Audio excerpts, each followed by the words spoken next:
While my sister held the keys to her brand new BMW, I sat inside the house with a hospital estimate folded in my lap.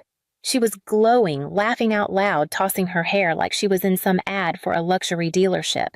Dad had his phone out recording the whole thing. Mom had even tied a big red ribbon around the hood like it was Christmas morning. It wasn't Christmas. It was just Saturday. I was sitting at the kitchen table, the same one where we used to do homework, eat spaghetti on paper plates, argue about the thermostat. But that afternoon, the only sound in the house was the hum of the refrigerator and the muffled joy outside. I didn't say a word. I just looked down at the piece of paper. Out-of-pocket responsibility, $7,340. I'd gone to Penn General 3 days earlier after the clinic near my job told me I needed further testing. They'd run scans, blood work. The doctor was gentle but serious. "Lauren, this isn't going to go away on its own. If it gets worse, it could affect more than just your stomach." I nodded, took the printout, and left. Walked 3 blocks to the bus stop, holding my coat shut with one hand and that estimate with the other. I hadn't told anyone yet. Not really. Not even Mom. Not until I was sure. That Saturday was supposed to be the day I'd bring it up over coffee, maybe after the dishes. Just find the right moment. But there they were, outside, grinning and posing, calling Sienna our superstar. "You earned this." Mom beamed. "You deserve it." And I just sat behind the window, one hand clutching a diagnosis, and the other tracing the chipped wood of the table edge. Funny thing is, I didn't feel jealous. Not of the car, not of her. I felt forgotten. Like someone had closed a door I didn't realize I was still behind, and all I could think was, the truth is, the pain didn't start all at once. It crept in slowly. At first, it just felt like a tightness in my lower stomach, something I chalked up to stress, or maybe too much coffee on an empty stomach. You know how it is. You think it's nothing. I'll walk it off. But then it started waking me up at night. Dull at first, then sharp. Like something inside me twisting tight and not letting go. I still didn't tell anyone. Not yet. I was working 4 days a week at the Lantern Cafe and Books downtown, mostly restocking barista shifts, some register. No benefits. No health plan. Just enough to pay rent on my half of the basement unit and keep groceries basic. I tried ginger tea heating pads over-the-counter meds. Even asked Cheryl, one of the older servers, if she had any home remedies. She gave me a bottle of clove oil and said, "Rub it on your belly and pray." But nothing stuck.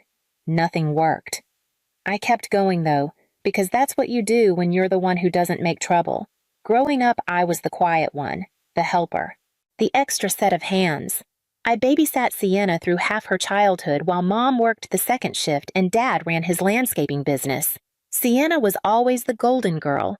Straight A's, spelling bees, flute recitals, summer camps. I'd be the one behind the camera while Mom called out, "Smile bigger, baby," and she did. Always. I didn't resent her for it, not really.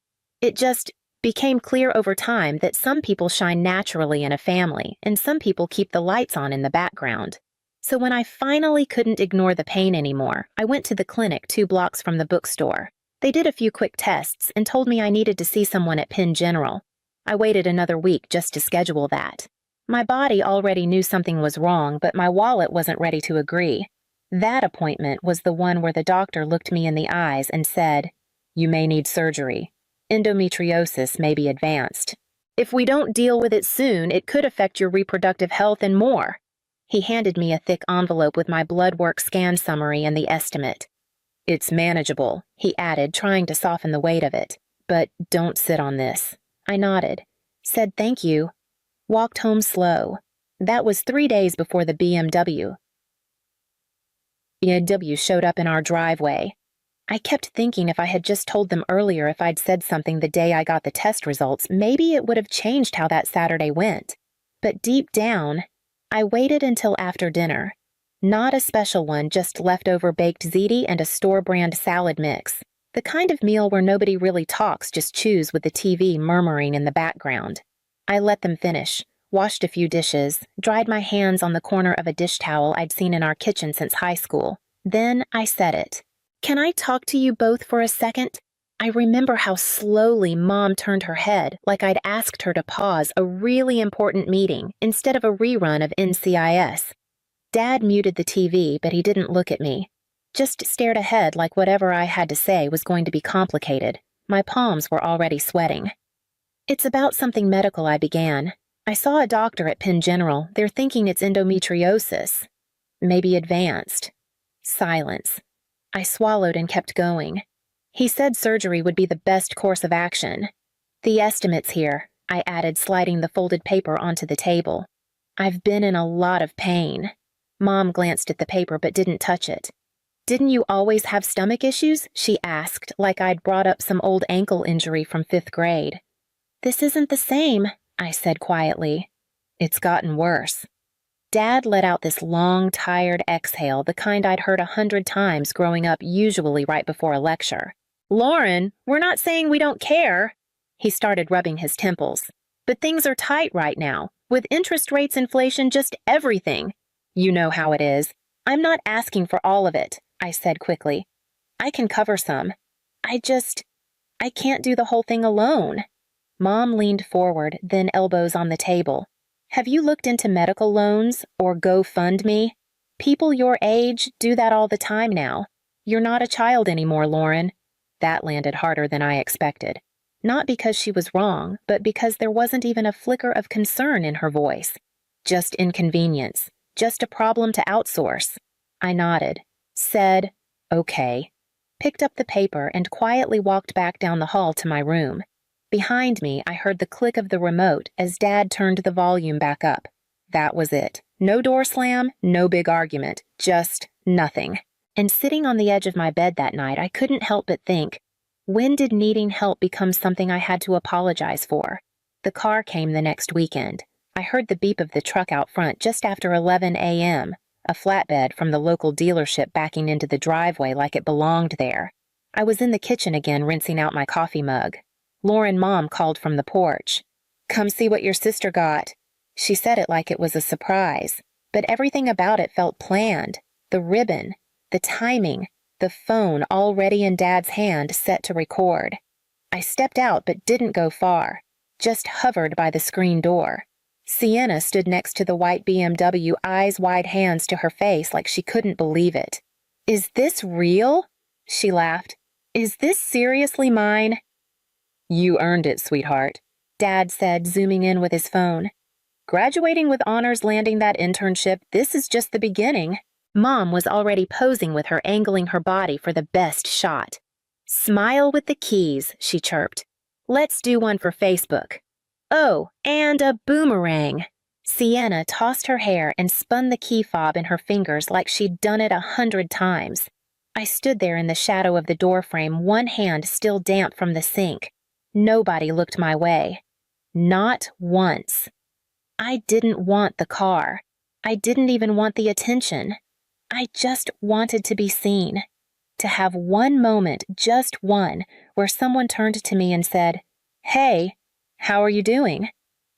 But they were laughing now, joking about road trips and insurance and, "You're not speeding, right?" And I realized I could have vanished right then, walked straight down the sidewalk and kept going, and nobody would have noticed until it was time to post the group photo. That's when I turned back into the house, closed the door gently behind me, and stared at the corner of the refrigerator.